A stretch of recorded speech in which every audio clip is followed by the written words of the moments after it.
કોઈ પણ વ્યક્તિ પ્રેસ મીડિયાથી માંડીને દરેક વ્યક્તિ તમારી સાથે ચર્ચા કરી હશે તો બધાએ એમ જ કીધું હશે કે 5000 કરોડથી વધારે બહાર સરકાર નહીં નીકળી શકે। ડબલ એન્જિન સરકારના કારણે આપણે 10,000 કરોડ રૂપિયાનું બજેટ આપણે આપી શક્યા છે। પાક નુકસાનીના સહાય પેકેજ અંગે મુખ્યમંત્રી ભૂપેન્દ્ર પટેલનું સૌથી મોટું નિવેદન અત્યારે જોવા મળ્યું। સાથે જ દરેક લોકો એમ કહેતા હતા કે 5000 કરોડથી વધુ સહાય પેકેજ જાહેર નહીં થાય। સરકારે 10,000 કરોડની સહાય જાહેરાત કરી એટલે સૌ કોઈ જોતા રહી ગયા કે આ વખતે સરકારે ખેડૂતોના ખંભાથી ખંભા મેળવીને ઊભી રહી।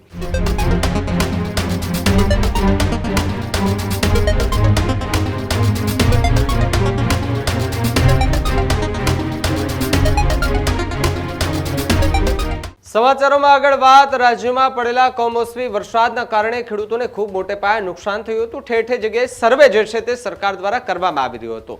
10,000 કરોડ રૂપિયાના સહાય પેકેજની જાહેરાત બાદ પાક નુકસાનીના સહાય પેકેજ અંગે મુખ્યમંત્રી ભૂપેન્દ્ર પટેલનું સૌથી મોટું નિવેદન અત્યારે જોવા મળ્યું। રાજ્ય સરકારે 10,000 કરોડની સહાય જે છે તેની જાહેરાત કરવામાં આવી છે। કોઈને આશા પણ ન હતી કે આટલી મોટી રકમ જાહેર થશે તેવી વાત સીએમએ કરી છે। સાથે જ દરેક લોકો એમ કહેતા હતા કે 5000 કરોડથી વધુ સહાય પેકેજ જાહેર નહીં થાય।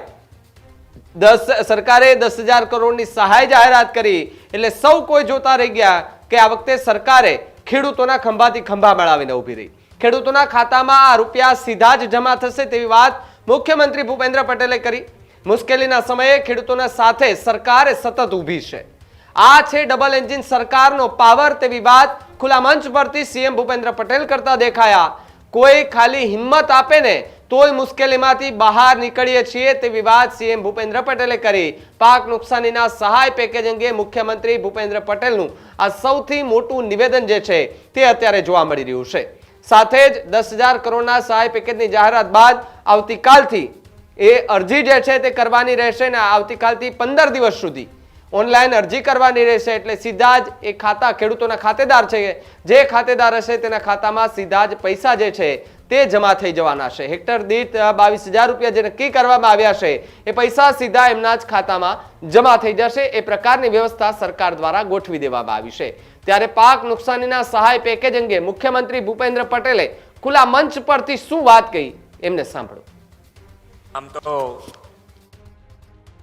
જે પ્રમાણે માન્ય અમિતભાઈએ કીધું એ પ્રમાણે દરેક જણ ગુજરાતમાં જે પ્રમાણે વરસાદ થયો, કમોસમી માવઠાના કારણે જે નુકસાન થયું, તો બધાના મગજમાં એમ હતું કે આ માવઠામાં સરકાર કેવી રીતે સાથે ઊભી રહેશે અને સાથે ઊભી રહેવા માટે પણ જેની જોડે ચર્ચા થઈ હશે એ બધાય કોઈ પણ વ્યક્તિ પ્રેસ મીડિયાથી માંડીને દરેક વ્યક્તિ તમારી સાથે ચર્ચા કરી હશે તો બધાએ એમ જ કીધું હશે કે 5000 કરોડથી વધારે બહાર સરકાર નહીં નીકળી શકે।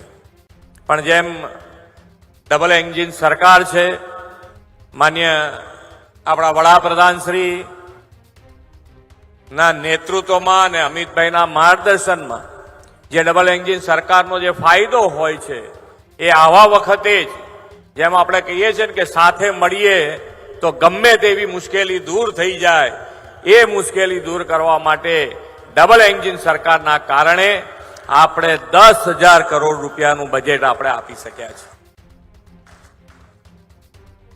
અને આ મુશ્કેલી એવી નથી કે ભાઈ આપણે તમને બધું જ આપી દીધું છે, ખેડૂતને એવા ભાવ સાથે નથી, પણ ટેકો થઈ જાય। આપણે નથી કહેતા કોઈ ખાલી હિંમતથી એમ આપણને કહે ને કે અમે તમારી સાથે છે, તોય મુશ્કેલીમાં આપણે ઘણું બધું એ મુશ્કેલીમાંથી બહાર નીકળીને આગળ વધી જતા હોઈએ છીએ। તો આ પણ એક તમને મુશ્કેલીમાં સાથે, મુશ્કેલીમાં તમારી સાથે સરકાર ઊભી છે એ ભાવ સાથે આ પેકેજ આપ્યું છે। અને હમણાં જીતુભાઈ ક્લિયર કરી દેશે કે કદાચ કાલથી જ ફોર્મ ભરાવાના સારું થાય એ પ્રમાણેની જાહેરાત હમણાં જીતુભાઈ કરી દેશે। એટલે બંને પેકેજ અને બંને પેકેજની શરૂઆત કે તમને તમારા ખાતામાં જેટલા બને એટલા સરકાર ઝડપથી પૈસા આપે એના માટેનો પ્રયત્ન છે।